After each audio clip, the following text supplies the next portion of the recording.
Hello, this is Deacon Larry, and this is Renewed.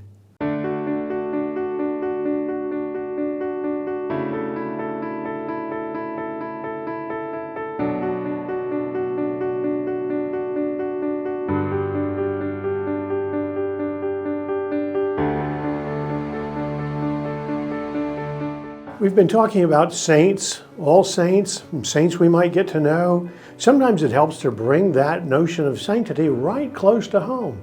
I'd like to present to you one of the people who is influential in the history of St. Theresa, and who indeed in his own way may be a saint and someone who we can imitate.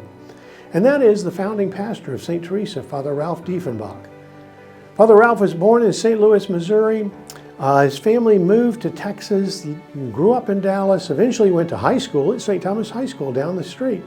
He entered St. Mary's Seminary and was ordained in 1937. The Second World War broke out. We joined in 1941, that terrible conflict. There was a need in the military for those priests to serve as chaplains to help our men and women in service to get through these difficult times. Father Ralph raised his hand and went off to become a chaplain. He was a chaplain in the 8th Army, which was the army led by General George S. Patton, who eventually made their way across Europe.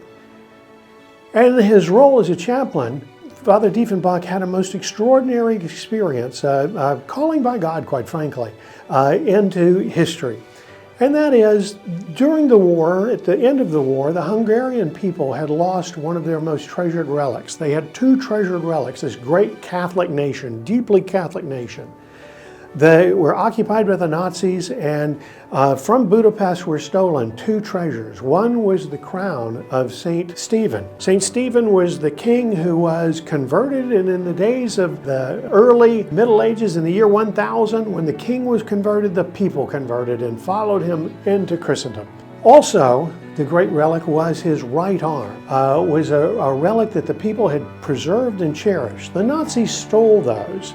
And by some circumstance, those were recovered and came into the possession of Father Diefenbach, at least the arm did. And Father Diefenbach ultimately ended up with a bit of a triumphal entry back to Budapest, bearing one of the most sacred relics of the Hungarian people, and for that he is recognized to this day. If you're in Budapest and you go to St. Stephen's Cathedral in the middle of the town, there you can go to the side room and find that relic still in place, and the story of the American Army chaplain who brought that arm back to the Hungarian people.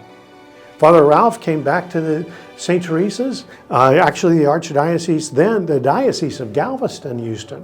The headquarters of the diocese was in Galveston at that time. And he was assigned to establish this parish, St. Theresa, and so he began the work of building this parish. A number of years later, he served as our pastor for 13 years. So, not as long as our own present Father Phil.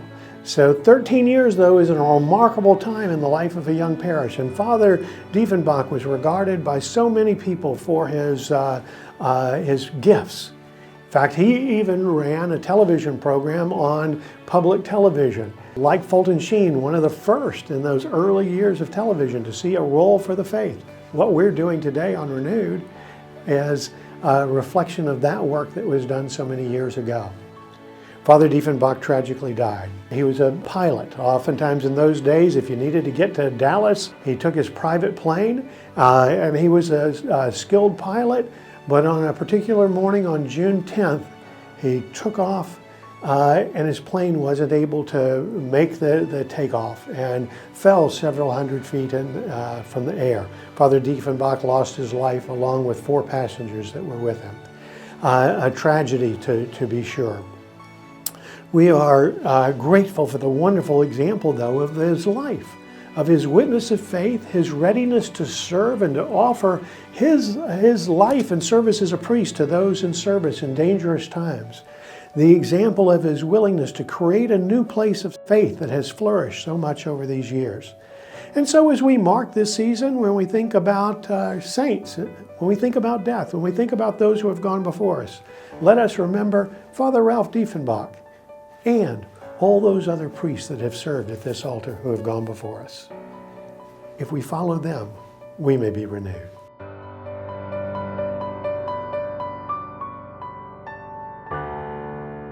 Please like, subscribe, or comment below.